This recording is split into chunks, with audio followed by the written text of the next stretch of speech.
2026 UX 디자인 트렌드 네 번째를 보도록 할게요. 메디칼 디자인입니다. 메디칼 디자인은 이 고령화 사회로 진입하고 또 우리가 코로나 시국을 지나면서 굉장히 중요했었는데 역시 2026년에도 역시 메디컬 디자인이 굉장히 중요할 것이다. 왜 메디컬 디자인이 중요할 것이냐는 저는 좀 다르게 보고 있어요. 코로나 때와는 좀 다르게 보고 있는데 두 가지의 큰 방향이 있습니다. 첫 번째는 고령화로 인해 노인 인구가 많고 의료 시스템을 이용해야 되는 사람들이 더 늘어나고 있어요. 첫 번째는. 그리고 두 번째는 뭐냐? 의료 인력 부족입니다.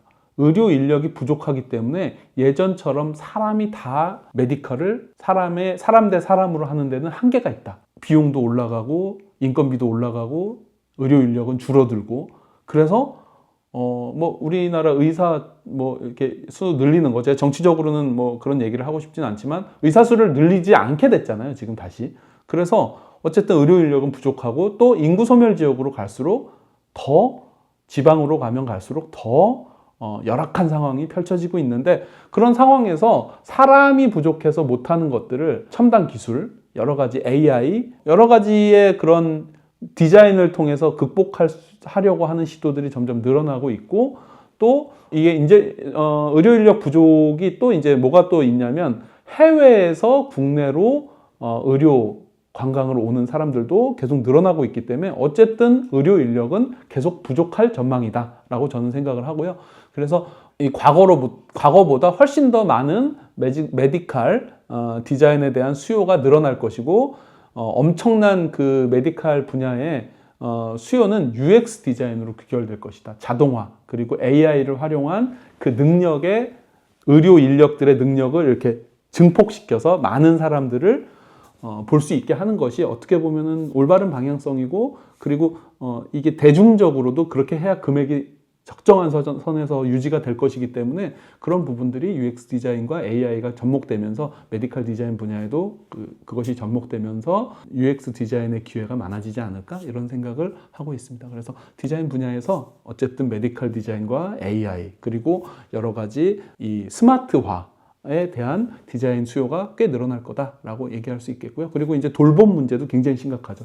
그래서 새로운 돌봄, 어떻게 돌봄을 할 것이냐, 이게 이제 서비스 디자인으로도 풀릴 수 있을 것 같아요. 지금 이재명 정부에서 이게 돌봄 문제를 얘기한 적이 있었는데 이게 외국인 인력을 이용해서 굉장히 비싼 비용으로 우리가 그것을 하고 있는데 노인 돌봄이라든지 환자 돌봄을 다른 방법으로 어떻게 할 것이냐.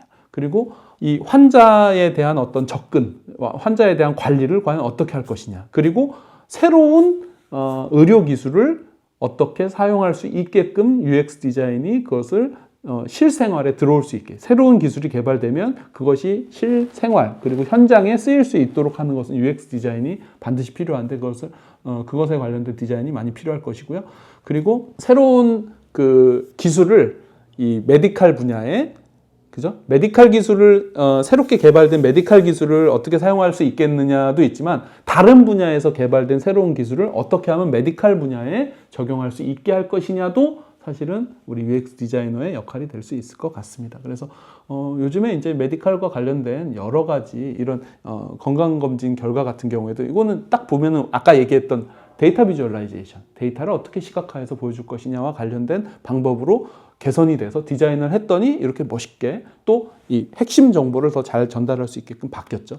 요거 같은 경우에는 이제 바이탈 사인을 보여줄 수 있는 바이탈 디바이스인데 여기 이제 여러분들 이 뚜뚜뚜뚜 하다가 이제 이게 선이 이 심전도를 측정할 수 있는 장비인데 이런 심박이라든지 혈압, 심전도 이게 이제 바이탈이라고 하거든요. 이제 인간의 이 인체 활동을 모니터링 해주는 중요한 장비인데 이것은 의료기관에서 쓰는 전문적인 장비인데 이것은 병원에 가야지만 볼 수 있는데 저희 이제 제가 이제 했던 프로젝트 중에서 이런 장비를 소형화해서 독거노인들이 이러한 진단을 간단하게 할 수 있도록 그러나 정밀한 진단을 할 수 있도록 만든 휴대용 핸드헬드 디바이스를 제가 디자인한 적이 있어요. 이런 식으로 디자인을 해서 이게 이제 짚고선 가슴에 대면은 이러한 데이터를 얻을 수 있는 이렇게 앱으로 이 자원봉사하는 이 간호대학 학생들이 노인들이 요 디바이스를 가지고 앱에다가 프로그램 깔고 이제 독거 노인들 집에 방문해서 이제 코로나 때 노인분들이 이제 밖에 나오지 못하던 시기가 있었는데 그때 방문해가지고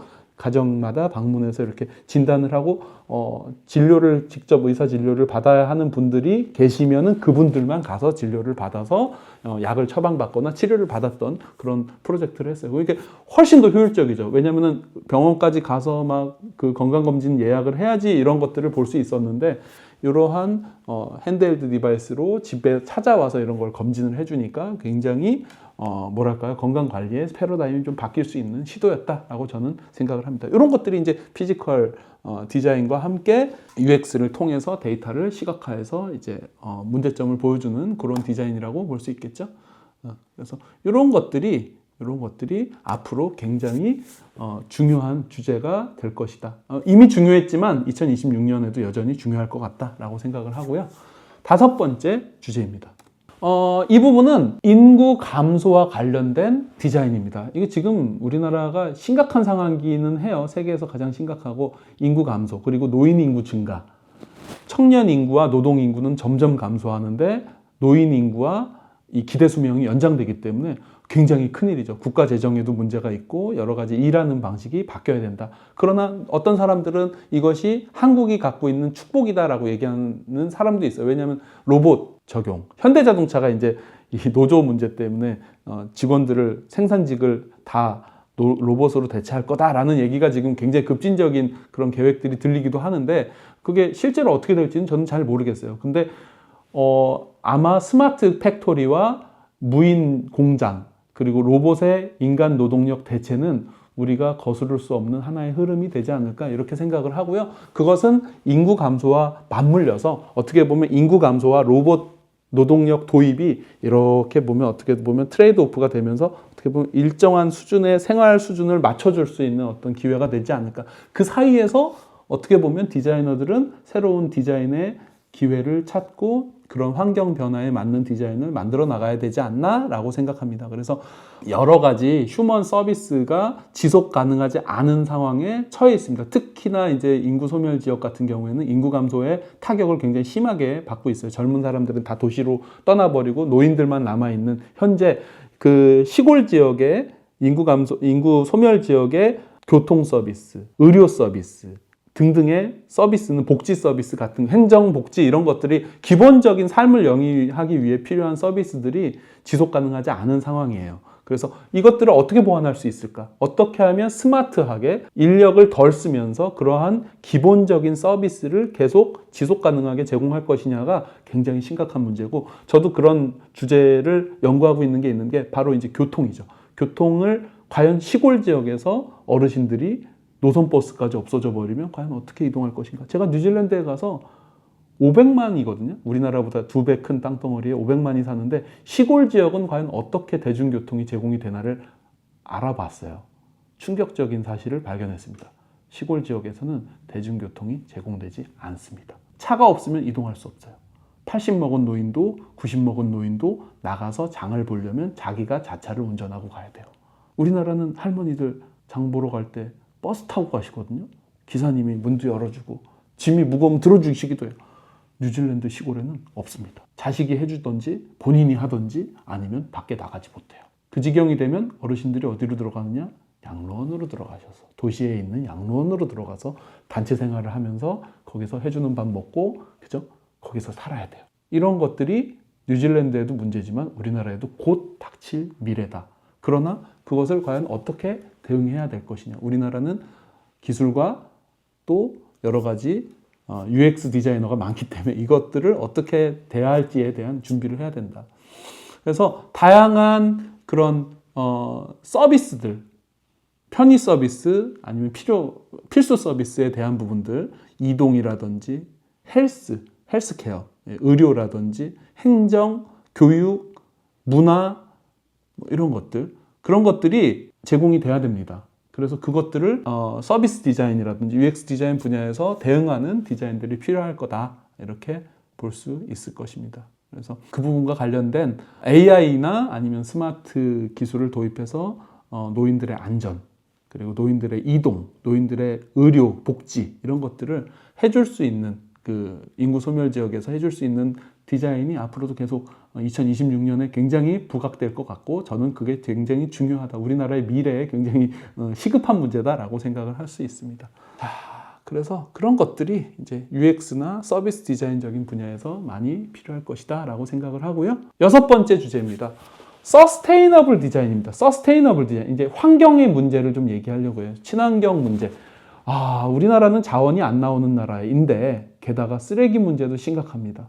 쓰레기를 처치곤란해요. 그리고 재활용도 사실은 중국에서 굉장히 많이 이 재활용 플라스틱이나 이런 걸 다 사가고 있는데, 그래서 우리나라에 플라스틱을, 재활용 플라스틱을 처리하는 혹은 재활용을 하는 그런 회사들, 그런 처리를 하는 그런 업장들이 많이 사라졌대요. 왜냐면 중국에서 2배에 가까운 가격으로 사가는데 굳이 우리나라에서 우리나라에 반값 주고 파는 사람들이 줄어들어서, 그러면 그런 사업들을 다 접어버리면 나중에 중국에서 사주지 않으면 그것이 큰 문제가 되죠. 우리가 스스로 처리할 수 있는 능력을 잃게 되니까. 그래서 지금 그런 것들이 다큐멘터리 많이 나오고 있는데, 어쨌든 우리가 많이 사용하고 많이 소비하고 많이 버리는 그 쓰레기들, 그것들을 다 묻어버릴 것이냐. 이것은 굉장히 썩는데 오래 걸리고 이것은 환경오염이 심각한 문제인데 이것을 과연 어떻게 다룰 것이냐. 서스테이너블 디자인의 문제가 굉장히 심각하고, 사실은 우리나라에서 여러 가지 그런 석유가 없기 때문에 이 페트라든지 이런 플라스틱, 재활용 플라스틱을 이용해서 다시 기름을 뽑아내는 기술이라든지, 아니면 이렇게 CXP 같은 목분을 이용해서 플라스틱 소재를 만들어서 석유 화합물을 좀 덜 쓰는 방법, 이런 것들을 개발하고 있습니다. 그런데 사실은 이런 기술이 개발이 되는 것과는 별개로 우리의 삶 속에 이것이 적극적으로 사용이 돼서 많이 사용되고 있지는 않아요. 그래서 이런 것들을 과연 서스테이너블 디자인의 관점에서 어떻게 많이 사용하고 어떻게 하면 효율적으로 이 쓰레기를 덜 버리고 그 매립을 덜 하고 환경 오염을 좀 덜 되게 UX 디자인으로 접근할 것인가 라는 문제가 굉장히 중요한 주제가 될 것이다 라고 생각합니다. 우리가 환경 오염과 그리고 기후변화로 인해서 많은 고통을 겪고 있기 때문에 이것이 실제로 굉장히 심각한 문제거든요. 우리가 지금은 당장 내 눈앞에 다가오지 않는다고 생각할 수 있겠지만 굉장히 심각한 문제고, 이 환경 변화는 우리 다음 세대들에게는 굉장히 치명적일 수 있다. 지금 당장은 아니더라도. 그래서 그 부분에 대해서 지금 준비를 해야 된다. 어떻게 쓰레기 사용을 줄이고 그것을 재활용을 더 많이 할 수 있게끔 할 것이냐. UX적인 방법으로 어떻게 할 것이냐. 이런 얘기고요. 그리고 새로운 방법으로 에코 매터리얼을 사용할 수 있는 방법에 대해서 우리가 좀 더 고민해 봐야 된다. 이거는 서비스 디자인적인 방법에서 에코 매터리얼을 어떻게 하면 더 사용하고 어떻게 하면 일회용품을 덜 쓸 수 있을까를 좀 더 고민해 보는 것이 어떨까 하는 내용입니다.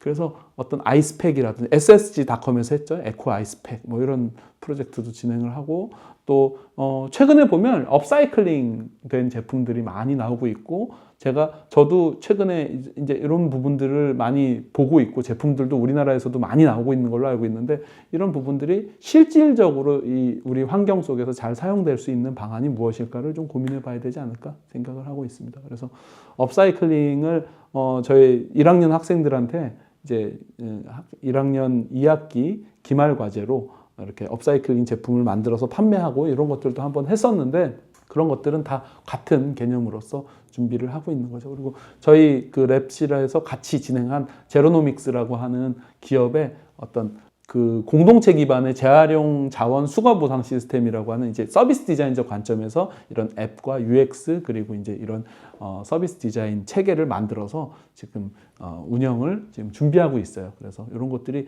이제 잘 보급이 된다면 우리가 이게 이제 아파트 재활용 쓰레기장에다가 우리가 분리 배출을 하지만 실제로 이게 잘 이용되는지는 확인 안 하고 그냥 잘 되겠거니 하지만 실제로는 잘 모아놓고 다 쓰레기 매립을 해버리거나 소각해버린다는 얘기를 좀 들었거든요. 이제 뉴스에서 나오기도 하고. 그래서 그런 부분들이 실제로 이 시스테믹하게 잘 순환할 수 있는 구조를 만들고 그것에 대한 디자인도 역시 걸맞게 준비해야 되겠다라는 생각을 하고 있습니다.